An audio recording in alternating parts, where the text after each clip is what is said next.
भारत वह देश जिसकी धरा पर भिन्न भिन्न धर्म, समुदाय, जातियां तथा नाना प्रकार के पंथों को मानने वाले लोग रहते हैं। यहाँ प्रत्येक व्यक्ति को अपने धर्म को चुनने और उसका प्रचार प्रसार करने का कानूनी अधिकार है।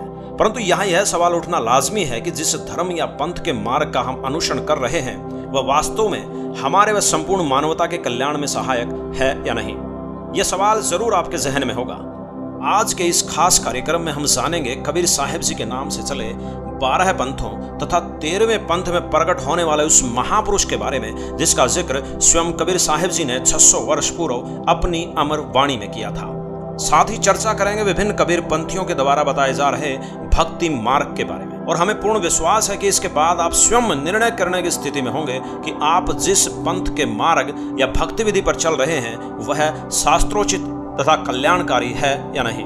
वैसे तो पूर्ण परमात्मा कबीर साहब जी प्रत्येक युग में आते हैं, लेकिन कलयुग में वह अपने वास्तविक नाम कबीर जी के नाम से आकर अपनी पुण्यात्माओं को सत्य भक्ति देकर मोक्ष मार्ग प्रदान करते हैं। उनमें मुख्य रूप से धर्मदास जी का नाम लिया जाता है। कबीर साहब जी ने धर्मदास जी को सत्य मंत्र देकर सत्य भक्ति प्रदान की, उन्हें अमरलोक सदलोक के दर्शन करवाए। उनकी पत्नी आमिनी देवी को भी प्रथम मंत्र देकर दीक्षित किया। परंतु धर्मदास जी की लाख कोशिश के बावजूद भी ज्येष्ठ पुत्र नारायण दास ने कबीर परमेश्वर जी की भक्ति को स्वीकार नहीं किया, जिस वजह से धर्मदास जी को चिंता होने लगी कि मेरी आने वाली पीढ़ियां कैसे पार होंगी। तो अपने प्रिय भक्त का दुख निवारण करने के लिए परमेश्वर कबीर साहब जी ने कहा कि धर्मदास वंश की चिंता मत कर, यह नारायण दास तो काल का दूत है, उसका वंश पूरा नष्ट हो जाएगा और तेरा 42 पीढ़ी तक वंश चलेगा।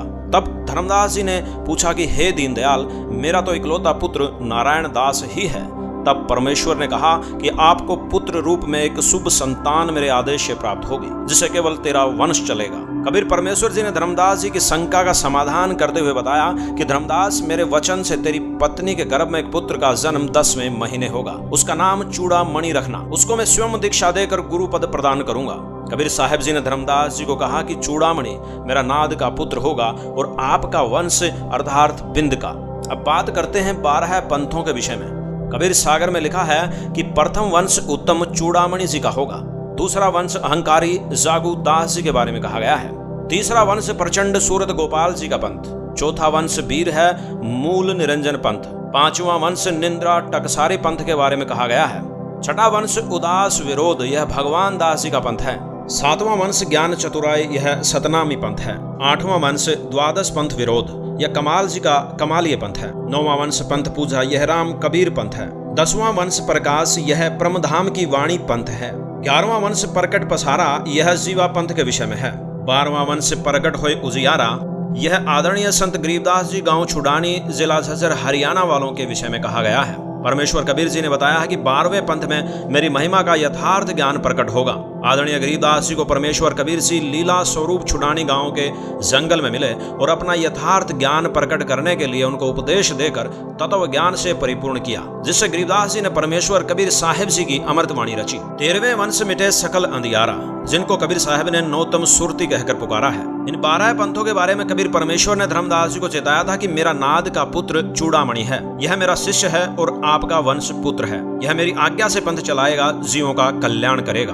दोस्तों, जब कबीर परमेश्वर जी ने चूड़ामणि जी को गुरुपद प्रदान कर दिया तो धर्मदास जी निश्चिंत होकर भक्ति करने लगे। कबीर परमेश्वर जी ने उन पर कृपा बख्शी और सारनाम प्रदान किया। परमेश्वर ने धर्मदास जी को सारनाम को गुप्त रखने के लिए भी आदेश दिया और कहा कि इस अमर नाम को किसी को भी नहीं बताना। इस बात पर धर्मदास जी ने शंका जाहिर की कि हे परमेश्वर, अगर यह सारनाम मेरी पीढ़ी वालों को नहीं मिला तो वह पार कैसे होंगे। कबीर परमेश्वर जी ने बताया कि हे धर्मदास, तेरे वंश के लोग अज्ञानी हैं, वह ठीक से ज्ञान नहीं समझेंगे और मेरे अंश को जो मैं भेजूंगा उसको भी न समझकर अन्य काल के दूतों से भ्रमित होकर कुमार्ग पर चलेंगे। फिर कबीर जी ने धर्मदास जी को कहा कि जो कुछ आगे तेरी वंश गद्दी वालों के साथ होगा वह सुन। चूड़ामणि के पश्चात सची पीढ़ी वाले महंत को काल द्वारा चलाए गए 12 पंथों में से 5वां वंश टकसारी पंथ होगा। वह जीवों को ठगेगा, अपना ज्ञान सुनाकर प्रभावित करके काल जाल में डालेगा। हे धर्मदास, तेरा छठी पीढ़ी वाला पुत्र उस टकसारी पंथ वाले से दीक्षा लेगा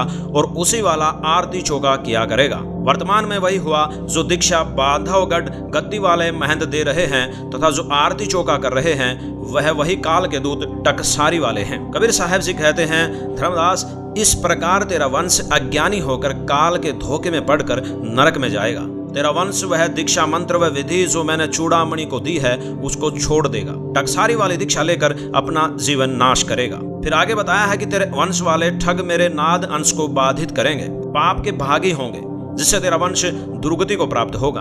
तब धर्मदास जी ने कहा कि हे परमात्मा, पहले तो आप कह रहे थे कि तेरी 42 पीढ़ी को पार कर दूंगा, और अब आप कह रहे हो कि काल के जाल में फंसेंगे।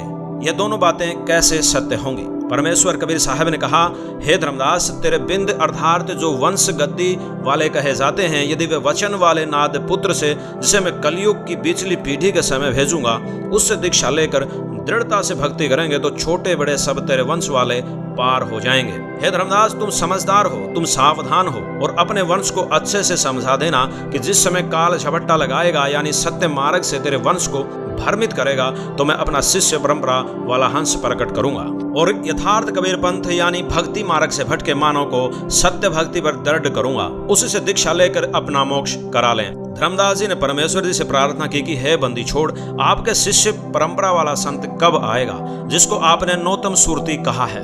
कबीर सागर में सौ संवेद बोध पृष्ठ नंबर 171 पर प्रमाण के रूप में लिखा है कि धर्मदास, जब काल के 12 पंथ समाप्त हो चुके होंगे और जब कलयुग 5505 वर्ष बीत चुका होगा, तब मैं शिष्य परंपरा वाला संत नौतम सुरती को भेजूंगा।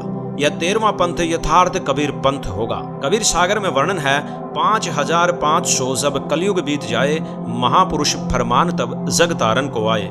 हिंदू तुर्क आदिक सबे जेते जीव जहान, सत्य नाम की साख गह पावें पद निर्वाण। यथा सरितगण आप ही मिले सिंधु में धाये, सत सुकृत के मदित में सब ही पंथ समाये। कबीर साहब जी ने बताया कि उस परम संत महापुरुष द्वारा दिए गए अलौकिक आध्यात्मिक ज्ञान के कारण सभी धार्मिक भेदभाव खत्म हो जाएंगे और सभी धर्म एक हो जाएंगे। मानव समाज सभी पाखंड पूजाओं को त्याग कर शास्त्र अनुकूल सद्भक्ति करेगा और निर्वाण पद अर्थात मोक्ष प्राप्त करेगा। नामदान प्रकाश पुंज शरीर यानी डीवीडी से दिया जाएगा। उसके बाद नाद तथा बिंद का कोई चक्कर नहीं रहेगा। वर्तमान में 13वां पंथ चल रहा है, वह महापुरुष जिसका कबीर साहब जी ने बार बार जिक्र किया है, जो लोगों को मोक्ष मार्ग प्रदान करेगा, वह कोई और नहीं परम संत जगत गुरु तत्वदर्शी संत रामपाल जी महाराज हैं, जो आज धरती पर मौजूद हैं, जिनके सानिध्य में यथार्थ कबीर पंथ चल रहा है। वर्तमान समय में संत रामपाल जी महाराज ही वे पूर्ण संत हैं जिसकी जानकारी स्वयं कबीर परमात्मा ने और उन सैकड़ों भविष्य वक्ताओं ने पहले ही बता दी थी। संत रामपाल जी महाराज ही वे महापुरुष हैं जो कलयुग में सतयुग की स्थापना करेंगे तथा धर्मदास जी की 42 पीढ़ी भी संत रामपाल जी महाराज द्वारा दी गई सत भक्ति से ही पार होंगी। संत रामपाल जी महाराज जी का ज्ञान से लेकर नाम दीक्षा देने की विधि तक सब शास्त्रों से प्रमाणित है। वह एक संत के साथ साथ सच्चे समाज सुधारक भी हैं, जो समाज से सभी कुरीतियों तथा बुराइयों को दूर कर रहे हैं। इसमें कोई संशय नहीं है कि वह महापुरुष कोई और नहीं संत रामपाल जी महाराज ही हैं। अतः आप जी से करबद्ध निवेदन है कि संत रामपाल जी महाराज जी के सत्संग प्रवचनों से अनमोल ज्ञान समझकर सत्य भक्ति प्राप्त करें और इस लोक से हमेशा के लिए मोक्ष प्राप्त करें। धन्यवाद।